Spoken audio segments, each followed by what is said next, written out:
Lalu seberapa berpengaruhnya media sosial di Pilpres kali ini dan platform apa saja yang paling efektif untuk menggait pemilih? Kita bergabung dengan Ismail Fahmi, analis media sosial dari Drone Emprit. Selamat siang Mas Fahmi. Selamat siang, Mas Juno. Ya Mas Fahmi, ini terkait dengan debat Capres semalam dan juga kalau dari Harian Kompas melihatnya bahwa debat pamungkas ini Capres lebih berhati-hati dan juga ada upaya untuk menghindar dari sentimen negatif. Lalu seperti apa temuan Anda di media sosial terkait dengan sentimen negatif dan juga positif bagi para Capres? Ya benar, ada quote yang menarik dari netizen semalam itu seperti kerja kelompok gitu ya. Jadi saking landainya, saking amannya, saking damainya itu debat semalam. Tapi kalau kita lihat ya dari sentimen, kita lihat cukup besar sentimen negatif kepada Pak Prabowo. Ya. Kemudian sentimen yang positif kepada Anies Baswedan dan Ganjar Pranowo cukup besar. Nah, kenapa seperti itu? Karena kita lihat cukup banyak isu-isu yang diangkat dengan cara yang cukup hati-hati juga. Ya. Mereka belajar, saya kira itu dari pengalaman sebelumnya. Kalau misalnya dengan cara terlalu keras, tegas menyerang ke Pak Prabowo, itu bisa menimbulkan sentimen yang negatif. Karena karakter orang Indonesia barangkali ya tidak suka debat yang terlalu keras, gitu, lebih suka model yang menghargai. Gitu. Jadi, tapi bagaimana pesan itu tetap disampaikan, misalnya terkait dengan biaya pendidikan, ada UKT, kemudian soal bansos itu mereka lakukan dengan cara tektokan antara Anies dan Ganjar dan itu menimbulkan sentimen yang positif bagi keduanya sehingga sentimennya cukup positif yang cukup besar bagi keduanya dan teknik ini sepertinya cukup berhasil ya karena tidak tampak di netizen itu seperti yang sebelum-sebelumnya misalnya Anies dan Ganjar menyerang Prabowo gitu ya tapi pesan tetap sampai.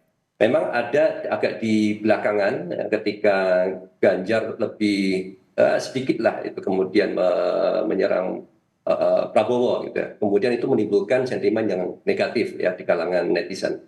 Karena ini mereka melihat ini sudah debat yang terakhir, sudah saatnya untuk kemudian lebih ke damai gitu. Dan saya perhatikan sebetulnya beberapa kali Pak Prabowo mencoba untuk memancing ya Anies dan Ganjar dengan memberikan pertanyaan bagaimana pendapat mereka ya atas program Pak Prabowo gitu. Dan rupanya Anies tidak terpancing ya, tidak kemudian mengkritik atau apa gitu.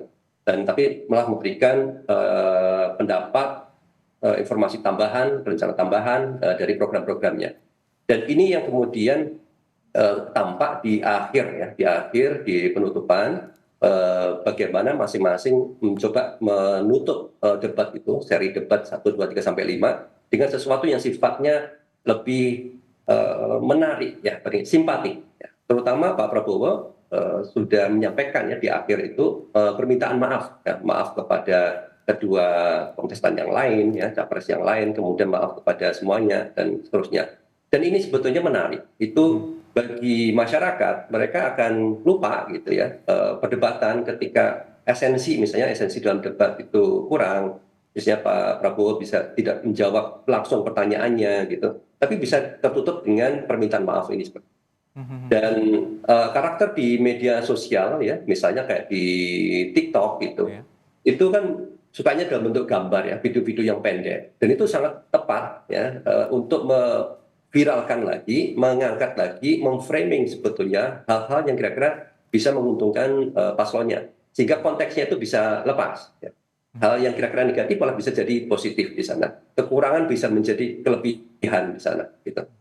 Ya, kami juga bacakan dari analisis Anda bahwa ada volume percakapan pada saat debat berlangsung semalam dan juga ini dari berbagai platform dari Anies Baswedan 45%, lalu Prabowo Subianto 28% dan juga Ganjar Pranowo 27%. Lalu seperti apa sebenarnya dari volume percakapan ini dengan adanya platform di media sosial, Mas Fahmi?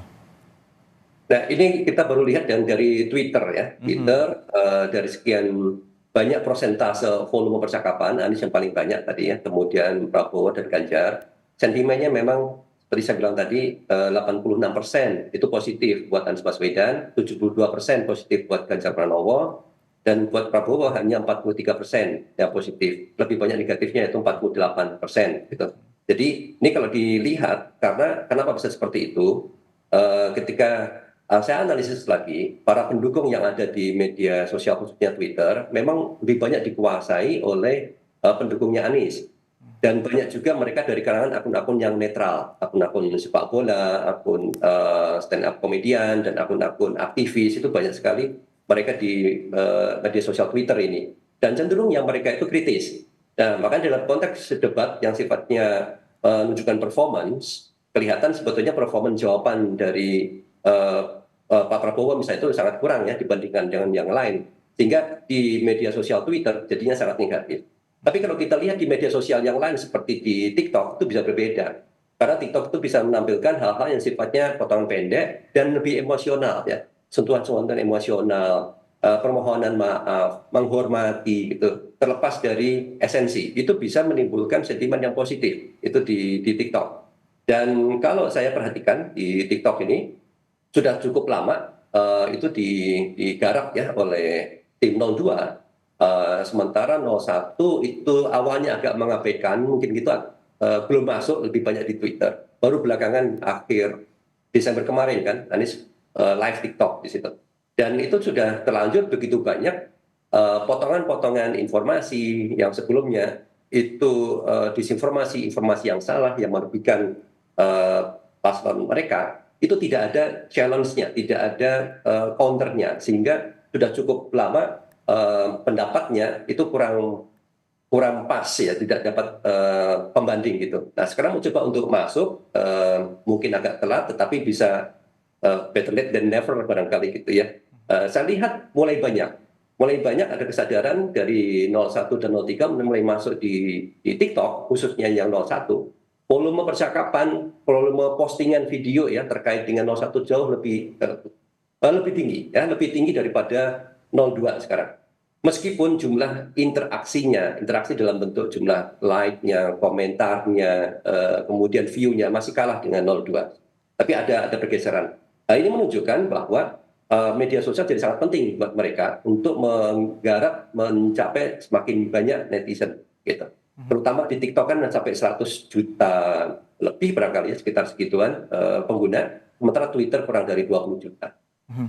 Anda tadi menyebutkan adanya pergeseran dan juga platform yang juga menjadikan media bagaimana berkampanye. Dan Anda juga menyoroti dari debat yang pertama, lalu ketiga dan juga kelima untuk khususnya capres. Seperti apa? Apakah juga ada pergeseran gelombang terkait dengan pemilih ataupun dengan volume percakapan terkait dengan para capres tersendiri?